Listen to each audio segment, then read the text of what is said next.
Hey guys, what's up? This is Pantheon Dragon, a challenger player in North America, and today we're doing the top 10 best junglers for solo queue in patch 4.20. Now you may be wondering why we aren't doing the other roles. It's because the other roles are generally going to be the same right now, and also I haven't been really looking into other roles as much as I have been looking into the jungle. And we are also going to do the top 10 instead of a top 5 since the jungle meta has changed so much and you guys want a lot of variety, so I thought it'd be nice to do the top 10. And with all that being said, let's get started. So at number 10 we do have Vi. So right now I do feel like Vi is pretty good.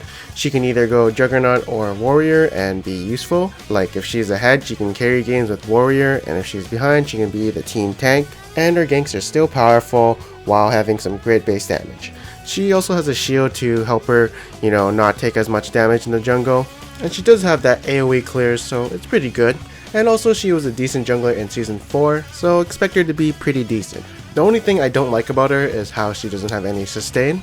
The only protection she has is her shield, but other than that she has to rely on Trailblazer, pots, and just getting health from killing the creeps. Next up at number 9 is Jarvan. Now Jarvan has been one of my favorite junglers in season 4 and I always use him if I want to win a game. But in this season, since the Spirit Stone was removed and sustain is highly valued in the new jungle, I don't feel like he's as good as other junglers right now, but I do feel like since he is a really good jungler in season 4, he should be on this tier list, and he's also, decent in the new jungle. I mean, he still has his base attributes, being a really good initiator with his ultimate, having a lot of CC and armor penetration with his EQ combo, and he has his E to give him some armor plus his W to give him some shields for reducing the damage taken by the jungle camps. The great thing about Jarvan is he's still useful when he's behind and even more useful when he's ahead, and even though the jungle is more oriented to sustain jungles, he's still good. And at number 8 we do have Lee Sin. So Lee Sin has been nerfed 1,000 times, otherwise he'd be higher in this tier list. But aside from those nerfs, he can control the early game, being Lee Sin, having that early game damage, while also having pretty decent sustain with that W giving the spell vamp plus the lifesteal. And as you guys know, if Lee Sin does fall behind in the early game, he kind of becomes useless and not that useful mid game and late game. But it kind of fixes a bit because he can get the Juggernaut if he does fall behind to be that tank for his team. And like I said previously in a bunch of other tier lists, only play him if you're a really good Lee Sin. He's a high skill cap champion, so if you aren't playing him to his fullest potential, well, you're better off playing someone a bit easier. But other than that, if you're really good at him, go for it, and build the warrior if you're gonna carry.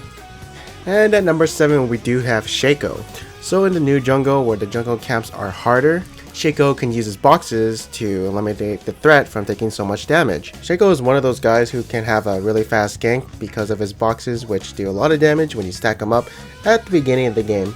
And so in the very early game, this is where he strikes a huge threat since most junglers have to back after their first clear, while Shaco can gank and cause that early game pressure. He also doesn't take a lot of damage from the camp since he has the box and he can micro the aggro between him and the box, so he shouldn't take a lot of damage, so it's really good for him. His ganks are also really good since he does have that burst with the ignite plus the Q plus the E and the rest. And if you are dueling the enemy jungler, well, you have the advantage since you're probably going to take ignite. So you are a pretty good duelist and you can even go split pushing if you want to. Now some might say that he has a really bad mid game late game, and some might say that he's pretty good mid and late since he can split push. I don't really know since I'm not a big Shaco player, but what I do know is I got my ass kicked by a Shaco before, and I do think that he's pretty good right now.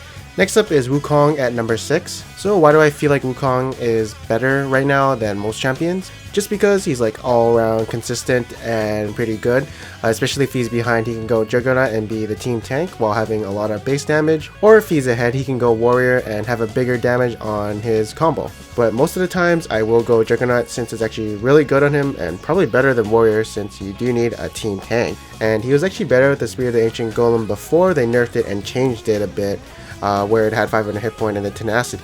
Now you guys might be thinking, Wukong doesn't have sustain. I beg to differ since his decoy can tank the minions for about 1.5 seconds, and after that 1.5 seconds you should be done the camp already. He also has a really strong mid game and late game, so there's that. But his early game and his first few clears are pretty bad since he doesn't have enough damage to take out the enemies before they get to him. But once you're around level 6, it's all good. And at number 5 is NooNoo. So with the increased spawn times, counter jungling is really effective when you do take that camp, and who better to counter jungle than NooNoo? He also has really good objective control, and since Dragon is really important in the early game, he can control that, and he can also take the Scuttle Crab pretty fast too with his consume. He also makes your AD carry into a super AD carry by giving him that movement speed plus attack speed buff. He also has really good peel with his Ice Blast and his ultimate, and I guess the only thing you can say that's bad about him is that his base damage is pretty low. He only has 2 spells that do damage, which is his ultimate and his E. And like, I guess you can say his ultimate does damage, but that's only if you get the full channel. And you know, E does have really good base damage, but that's his only spell, and it does have like a pretty long cooldown, so it's not the best damaging spell. Other than that, he's pretty good. At number 4 is going to be Kayle. Now, I guess you guys can say Kayle is a weird pick here. Like, you probably haven't been seeing her much, but in my opinion, I think she's a really good jungler since she can go Devour, and Devour is a really good DPS item. And since her main source of damage is auto attacks, she's probably going to proc her magic damage from Devour a lot. She also has really good ganks with her Q and E, you know, the burst damage and sustain damage. And in the jungle, she does have her sustain with her W, but on top of that, she is also ranged, so she can kite the jungle creeps and take not a lot of damage. And of course, her ultimate can be game changing when you put it on the right person at the right time. And like I said previously, you know, her main source of damage is auto attacks. Well, when you get the Devour plus Nashor's Tooth, you're going to have about 2.0 attack speed, and that's going to be a lot of damage in teamfight. The only thing I don't like about her is that her E-AP ratio got nerfed, and she doesn't have the biggest base damage, and she actually kind of needs items, so she falls behind. Then the only thing that she has is her W and her R. So the next 3 jungles I'm going to be explaining are basically the gods of this new jungle, so do keep that in mind. And at number 3, we do have Pantheon. So you might be wondering, why is Pantheon really strong right now? I actually have some answers on why I think Pantheon is so strong right now. First off, the new jungle hurts and you need sustain or Pantheon's passive to nullify some of the damage. So Pantheon doesn't actually take a lot of damage in the jungle.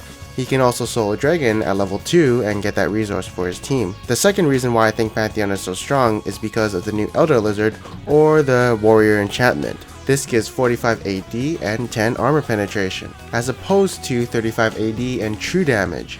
The reason this is so much better is because Pantheon has really high AD ratios, and he also has really strong base damage, so he does make use of the armor penetration. And also is vastly increased once he gets that Brutalizer. This means his early to mid game skirmishes are really strong since he has a lot of damage with him, and he's just really strong with the Warrior enchantment plus Brutalizer. So that's the reason why I think he deserves the top 3. At number 2 is going to be Fiddlesticks. So Fiddlesticks has really high sustain, which is key to the new jungle, and he was also a really good jungler in season 4. So if you combine the new jungle, you know, leaning towards sustain, plus good junglers from the old jungle, it's gonna kind of lead up to Fiddlesticks. You know, he's really good all throughout the game. His ultimate is really game changing since it can turn a team fight around into his favor. His ganks are terrifying if he ever gets onto you since he does a lot of damage plus really good CC. And he doesn't really need the Trailblazer, he can actually use the Stalkers for even more CC. So I mean, this jungle has really improved them, and since he was already a good jungler, he really deserves to be in the top 3. And at number 1 is Warwick.